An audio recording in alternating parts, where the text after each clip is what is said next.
magkakaroon po ng pagbasa ng husga ng ICC Appeals Chamber dun sa hinihinging provisional release ni Tatay Diggo. So ngayon po, pag-usapan natin ngayon yan. No? So tama na po yung mga issue ko dahil ako naman po hindi ako ang importante. Ang importante si Tatay Digong. Kaya naman po ako naririto dahil kay Tatay Digong. No? At kaya naman ako um, mas ginugusto na manatili dito sa Netherlands ay dahil rin kay Tatay Digong. Well, ine-emphasize ko po na yan ang mas ginugusto ko na manatili rito kasi kanina, ang sabi ng mga immigration na nakipagpulong sa akin, ikaw naman talagang gusto mong manatili dito sa Netherlands. Totoo yun. Kung ako'y papipiliin, talagang mas gusto ko rito dahil nga nangako ako kay Tatay Digong na walang iwanan. Pero ako na may abogado. At kung kinakailangan talaga akong pumunta ng Austria at wala akong choice at hindi ako tatanungin kung anong gusto ko, syempre susunod ako sa gusto nila. Ang problema, tinanong ako gusto mo bang lumipad? Di sabi ko hindi, kasi sabi ng doktor ko, hindi ako dapat lumipad. Kasalanan ko ba yun? No? At 2 beses ako tinanong, 2 beses ako sumagot. At syempre, ang tanong nila is, hindi naman totoo yan dahil gusto mo lang dito dahil nandito si Duterte. Well, isa yan sa dahilan. Pero ang talagang dahilan, yung 2 certificate that I am unfit to fly. Pero inaamin ko, syempre, kung um, ako ang papipiliin, mas gusto ko sa Netherlands kasi at least malapit ako kay Tatay Digong.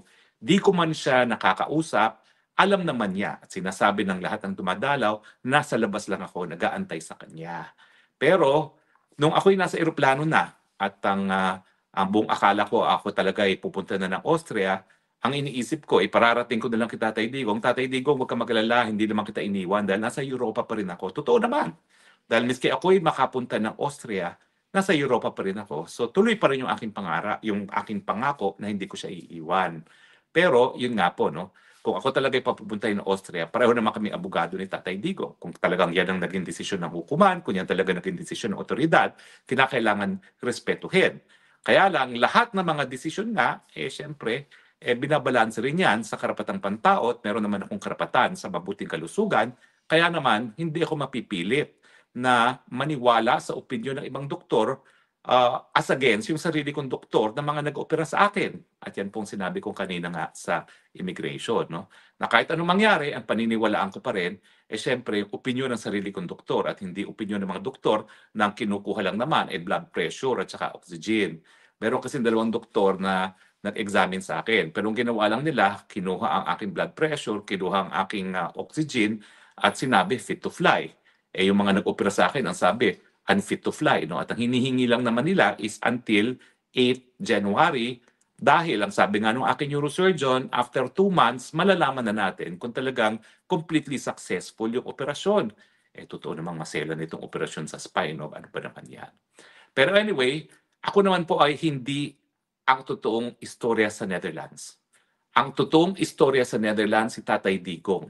At importante po ang babasahing desisyon bukas dahil ito po ay tungkol sa panandaliang kalayaan ni Tatay Digong. Now, balikan po natin bakit meron bang ganitong interim release na tinatawag. Well, kapareho rin po yan ng pagpapiyansa, right to bail. Na kapag hindi naman malakas ang ebidensya, may karapatan na magkaroon ng panandaliang kalayaan ang mga akusado. Pero may pagkakaiba po. Kasi ang system dito sa ICC, ang pagkakakulong, nakadepende lang kung merong mga good grounds para ikaw ay ikulong. Sa Pilipinas, ang pagkakakulong pag merong probable cause. Yung likelihood na merong ang krimen na nagawa at ang akusado ang siyang gumawa. So, malaking pagkakaiba po yan. Dahil yung good grounds, mababang threshold lang po yan ng ebidensya. So yung probable cause, wala pa pong probable cause at yan po ay titignan doon sa confirmation of charges na naantala nga dahil doon sa issue na kaya ba nga ni Tatay Digong na harapin ang isang paglilitis sa kanyang kondisyon ngayon sa pag-iisip, psychological. No? So yan po ay bibigyan ng kasagutan kasi nag-appoint naman sila ng mga experts para pag-aralan ang kondisyon ni Tatay Digong. Now, bakit importante yung pagkakaiba ng probable cause at saka good reasons? Well, dahil nga po napakababa noong threshold of evidence para magkaroon ng warrant of arrest, binabalanse yan doon sa binibigay na karapatan ng akusado na magkaroon ng interim release. Kasi nga po, wala pang probable cause, presumed innocent siya, wala namang masyadong ebidensya na dapat talaga siyang ikulong, that the evidence of guilt is strong, kaya binibigyan ng interim release ang mga akusado dito sa international tribunals. Yan ay dahil na rin sa katunayan na kapag sila ay nadetena, idedetena sila dito sa Dahig, malayo sa bayan ng mga akusado. No? Dahil nga sa katunayan, sa mga lokal na hukuman, kung ikaw naman ay aarestuhin, diyan ka aarestuhin, no? Kung saan dinidinig ang kaso. At ganyan din dito, kaya lang malayo ang Dahig. Kaya binibigyan ng interim release.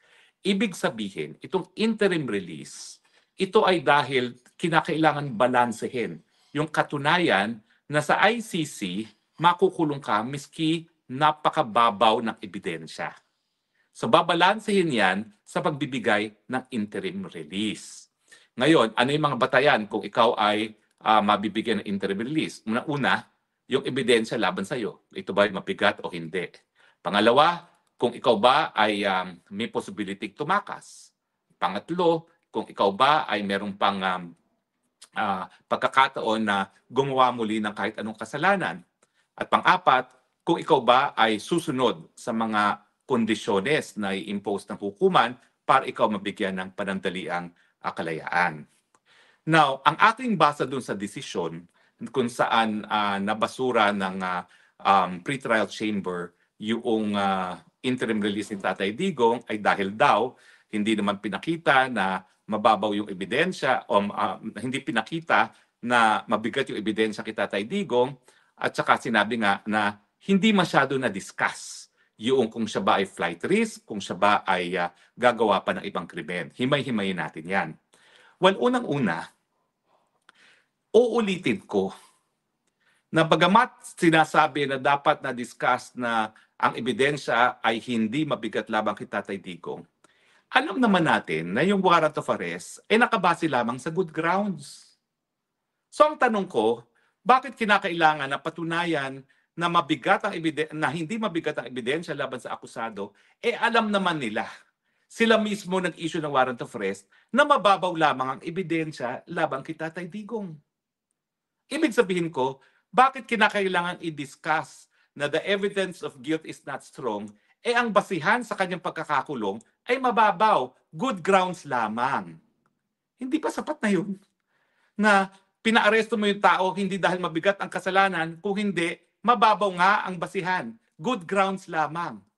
So bakit kinakailangan mo pang ipakita? No? So yun ang unang-una kong pula. Pangalawa, yung mga sinasabi nila na dahilan na hindi ipinakita, na hindi siya flight risk, hindi ipinakita daw na hindi na siya gagawa ng mga krimen, ang sabi nila, hindi daw masyado na-discuss doon sa mga sinumiting pleadings ni Tatay Digong na hindi siya flight risk. Well, unang-una kasi, nagkaroon naman ata ng kasunduan sa panig ng depensa at ng prosekusyon na hindi nila ko-questionin na yung pagiging flight risk at yung capacity na gumawa pa ng krimen si Tatay Digong. Hindi ko alam talaga kung ano nangyari sa pag-uusap sa panig ng mga abogado ni Tatay Digong at ng prosecution, pero posible po yun. Bakit? Kasi meron ng mga president sa ICC na kapalit ng voluntary surrender, binibigyan automatically at hindi tinututulan ng depensa, ng prosecution ang panandaliang kalayaan ng mga akusado. Nangyari na po yan sa ICC.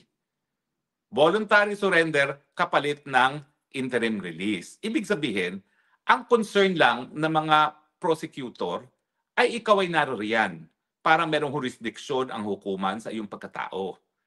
At kapag ikaw ay voluntaryo, papayag talaga sila na pwede kang makabalik doon sa bayan mo. Nangyari na po yan. At yung akusado ay umuwi sa kanyang bayan at kinakailangan lang pumunta sa Dahig pag merong pagbibista.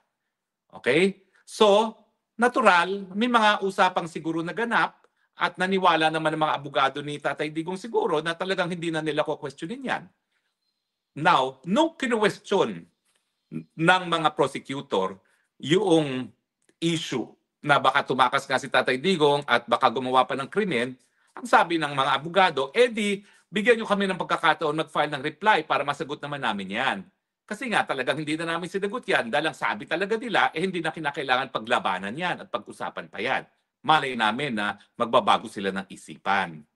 So hindi na siya pinagbigyan ng hukuman, which I think is unfair din. Dapat kasi kung nagkaroon ng pagkakataon ang prosecutor na sabihin na siya ay flight risk at pwede pang gumawa ng ibang mga krimen, dapat pagbigyan naman ng pagkakataon si Tatay Digong na masabi kung bakit hindi siya flight risk at kung bakit hindi na siya pwedeng gumawa pa ng ibang krimen.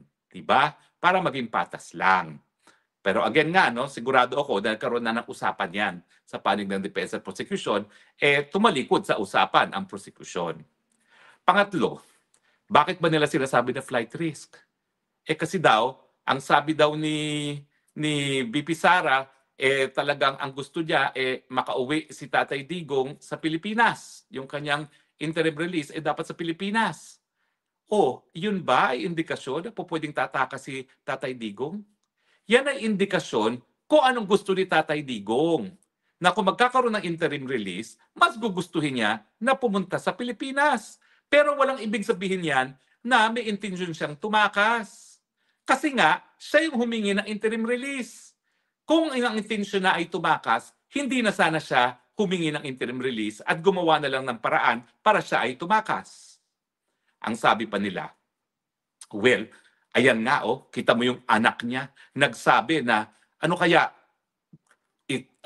palabasin na lang natin na kung anong para mamamaraan si Tatay Digong. In other words, nagbiro si VP Sara na sige, itakas na lang natin si Tatay Digong. Sabihin na nating nabanggit yan. Ano ngayon? Hindi ba si Inday Sara ang in charge sa legal defense ni Tatay Digong? Hindi ba yung pagiging in charge niya sa legal defense ni Tatay Digong ay nagpapakita na rinirespeto ni Inday Sara yung proseso sa ICC? Dahil kung intention nga niya na itakas na lang ang tatay niya, bakit pa siya makikialam dun sa legal defense ng tatay niya? Di gumawa na lang sana yan ng plano na itakas ang tatay niya na alam ko, hindi gagawin ni Inday Sara kasi sa totoo lang, Girl Scout si Inday Sara. Hindi yan papayag sa anything na shortcut at hindi nasa tamang proseso. Minsan, sasabihin ko sa inyo talaga ang totoo minsan sa tingin ko, dapat hindi ganun si Inday Sara. Pero ganun siya Ang gusto niya lahat in order. Ang gusto niya lahat sunod-sunod. Ang gusto niya lahat pursuant to procedure. Sa totoo lang, sige aminin ko. I disagree na dapat lahat talaga in order. Kasi kapag merong extraordinary circumstance, sa tingin ko, meron dapat extraordinary response. Hindi ganun si Inday Sara. So anong sinasabi nila na si Inday Sara pang nagsasabi na pinaplanong itakas? Hindi po. The fact na si Inday Sara kumuha ng abogado, the fact na walang tigil na dinidepensahan ni Inday Sara ang mga abogado ni Tatay Digong, the fact na palagi niyang sinasabi, respetuhin ang proseso, the fact na wala siyang planong ginagawa para itakas si Tatay Digong beyond sa kanyang pagbibiro, ay nagpapatunay, walang intensyon. At ang importante, para nga makita kung may tunay na intensyon ng Inday Sara, tignan mo, meron ba talaga siyang intensyon? Now, pag-usapan naman natin ngayon yung issue na baka daw gumawa na naman ng krimen si Tatay Digong.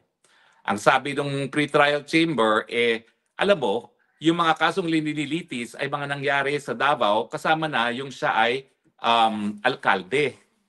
Re-elected muli daw ang Tatay Digong at ang kanyang vice mayor ay kapatid din niya na nagpapakita na pwede silang gumawa ng krimen. Well, unang-una, meron na bang krimen na napatunayan? Wala pa naman. Paratang lang yan.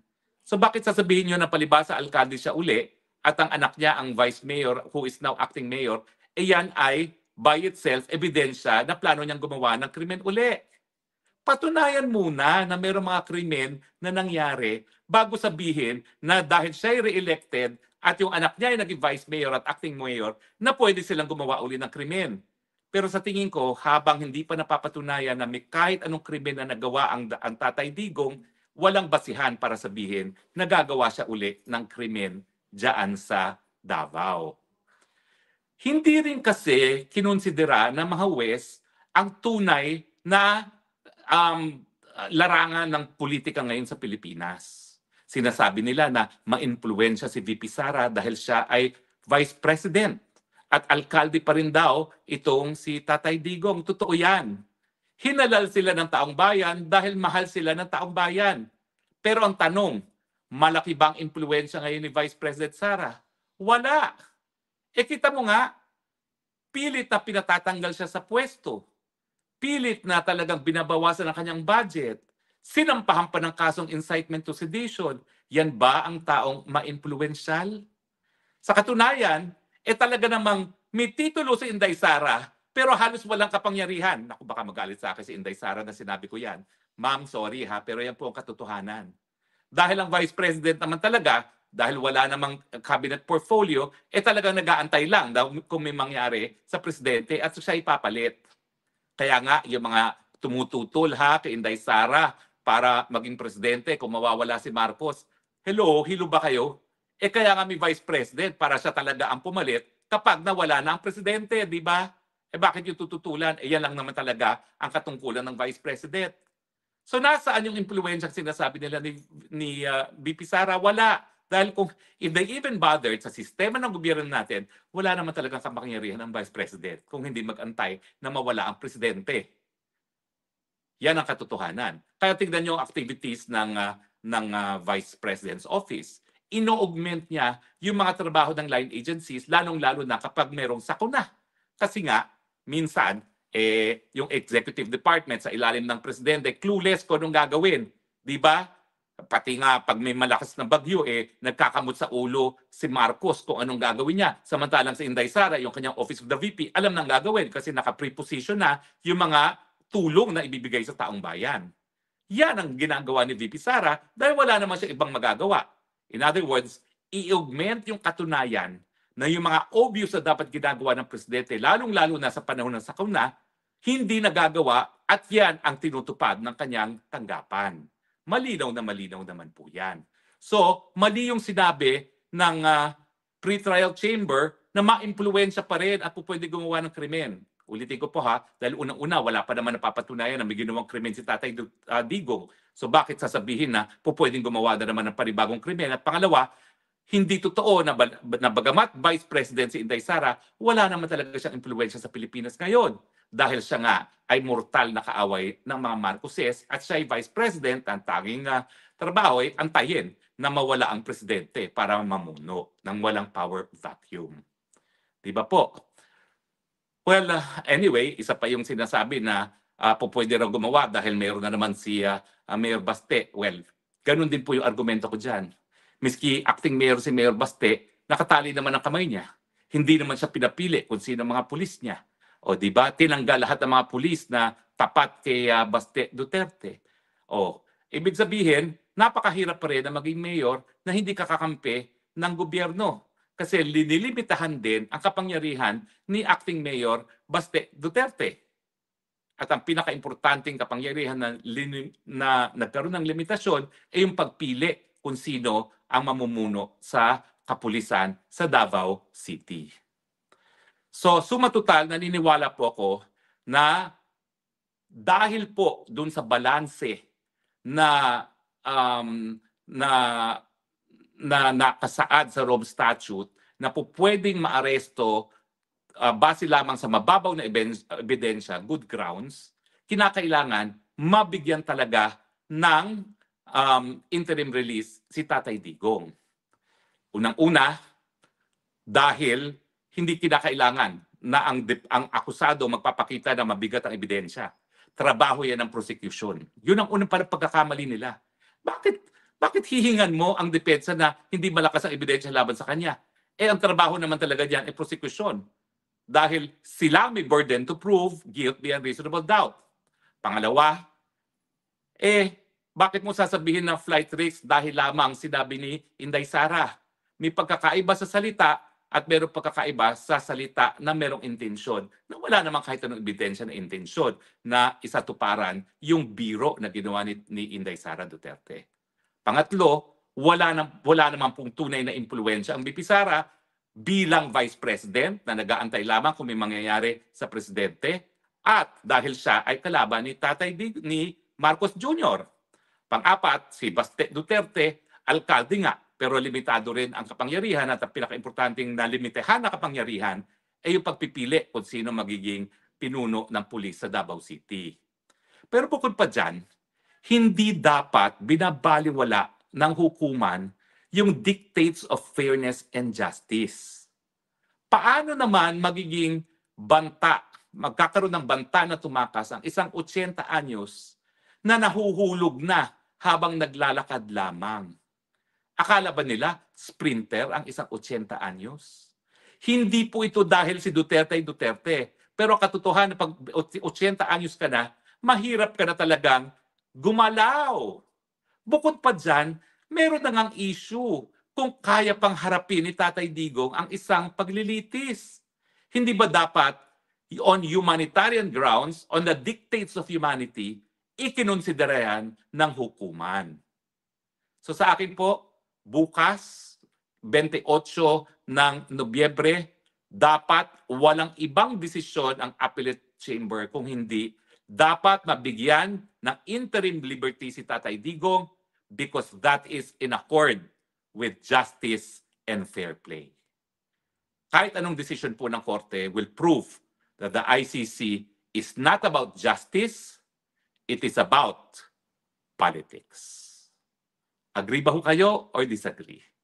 Maraming salamat po sa inyong patuloy na pagtangkilik ha. At mula ngayon, balik na tayo sa real issue, si Tatay Digong at bakit kinakailangan siya bigyan ng kalayaan dahil siya kinidnap, dahil walang jurisdiction ng hukuman, at dahil sang-ayon sa Rome Statute, hindi katungkulan ng akusado na patunayan na hindi malakas ang ebidensya laban sa kanya, obligasyon ng prosekusyon, hindi banta na tumakas ang Tatay Digong, at wala nang kapangyarihan si Tatay Digong, si Inday Sara Duterte at si Baste Duterte na gumawa pa ng krimen.